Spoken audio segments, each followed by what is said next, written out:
Assalamu alaikum, Adrian. It's nice to meet you. In fact, I see you first time, but I know that you've been here for a couple of years. 4 years. So would you please tell about your program briefly and your main priorities? Sure. So I'm working for the European Union, and this is a project which was designed to support the implementation of the agriculture strategy, which was adopted in October 2019.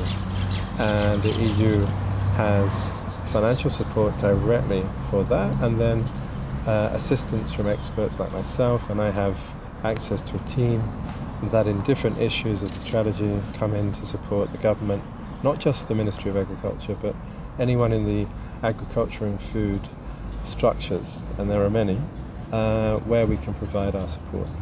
Very good. I found out recently that you conducted the research regarding the water issue, and your main findings, are they really dire? Well, we did an assessment in 3 regions, not just focused on water, but upon the general impact of the warming of the temperatures on agriculture. And we found that, and we deliberately chose 3 different types of agroclimatic regions of the country. And so in the northern areas of the country, much less impact of those changes. But as we see some of the areas that are more arid today, some of the desertification, we see that at least the forecasts based on, if nothing changes, that less and less water will be available. More and more crops that are currently grown in those areas will not be viable, and many other agricultural practices will have to change. Essentially, in at least half of the country, we see that significant change will come if nothing is adapted or changed in those agricultural systems. And you will see more and more people unable to farm in those areas, and very different types of practices which will be low productivity, low incomes, and ultimately we will see environmental migration out of those areas, forced by inaction. Well, you talked about change. The change must be there. So would you suggest? Well, in agriculture and the food industry, there are specific problems. What the government is starting to do is have national programs, but that in terms of targets and opportunities is great, it's necessary, and it's part of the global response to global greenhouse gas emissions. But in agriculture, you need very specific types of both awareness raising of the things that are happening, and things that not just farmers but government can help to encourage changes in farming practices, changes in how we manage and protect natural resources, and simply acknowledging that we don't know some of the things that already are there available that could be already introduced to farming practices today. Some of them have little or no cost implications, but they're about building the knowledge and understanding. Others will require more financial incentive because there's more risk. And farmers need to understand how they could transition to better types of use of technology, different types of seed, and different types of how they use the soil and protect the soil. That's good. You mentioned about the national programs, and you talked about some decrees related to water saving technologies. My question, are they really working, and are they really helping now farmers? I think one of our frustrations as a project is that we've been talking a lot about measuring the impact of any government policy, and there are very weak systems there to actually measure the impact of most policies. When we put money in, public money, we really don't know, has this been effective or not? There's very limited or no information upon it, so it's hard to answer that question categorically. But the information we have anecdotally and some of the field visits experts have made suggests that when you have a specific technology you're trying to promote, that's great, but it's not sufficient. That reactions or actions that we need to take against climate adaptation mitigation require a whole range of actions that have to work together. For example, if I'm changing the use of that land to build a reservoir in order to feed better rain-fed agriculture and protect that farming interest and irrigation.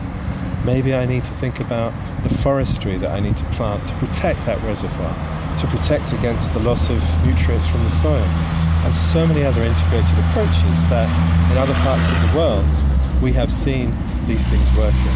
That requires the Ministry of Agriculture to work more directly with the Forestry Agency, with the Ministry of Water Resources, and most importantly, starting to integrate crop and livestock policy. If we do not look at the impact on livestock policy of expanding the national herd for cows and sheep and goats, and the impact that's having on the use of our resources and the unsustainability of that, linked to the carbon emissions by expanding the livestock herd, we have a disconnect in terms of our objectives we're trying to achieve and the policy measures that we're using to support that change. So we're advocating very strongly for a much more integrated approach to planning these policies. That yes, it's great to put a subsidy in for water-saving technology as a great example, but it's not going to work on its own in isolation. It has to be married with expanding the knowledge and advice through advisory systems, improving the access to research, which in an Uzbek context makes sense, building the education and training systems that will support that, and many other types of incentive which would allow farmers access to other types of support that would build that farming system to be more durable and sustainable against these changes. Very good. I have some more questions left. So you say that there will be changes, and I have something like, who will be the most affected by that climate change in agriculture? The business, the society, or the government? We can only make some projections based on other parts of the world.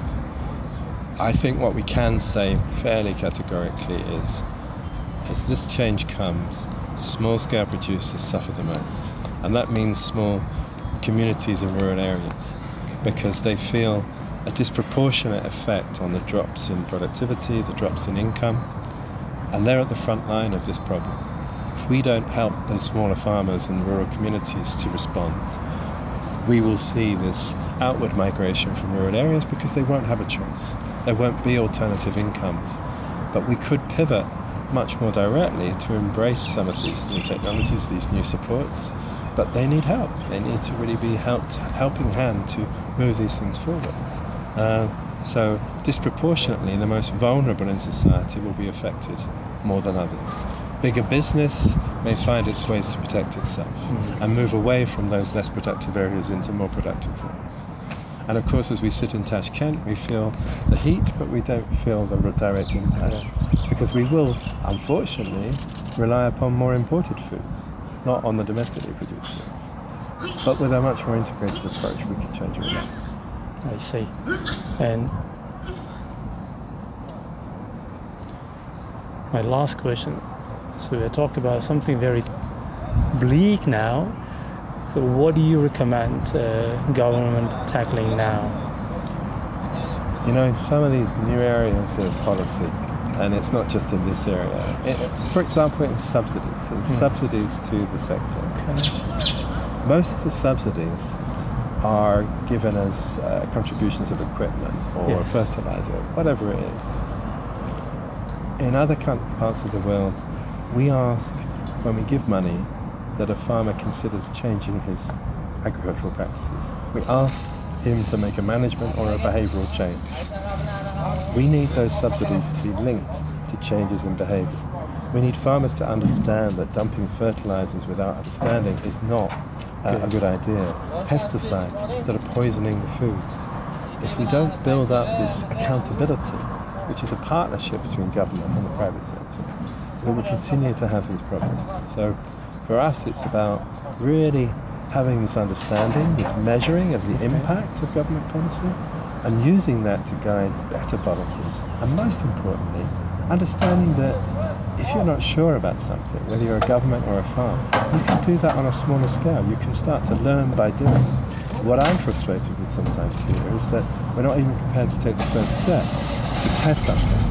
and test it, prove it, and then roll it out in a bigger form. So I would like to see much more piloting at district level, where we work in partnership with different institutions and private farmers and build up the credibility that these things can work. These things work less well.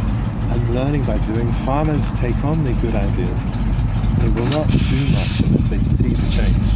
And we have to demonstrate that change from a much more proactive position of government. Thank you very much for your quick interview, and I hope you can achieve your goals here. Well, we're certainly trying to. We have a lot of young people we're bringing in, developing their skills and understanding. That, I think, will be most of our legacy, because we believe that it's only the young people that are going to change this. Exactly. And we will continue to try to do that. Thank you very much.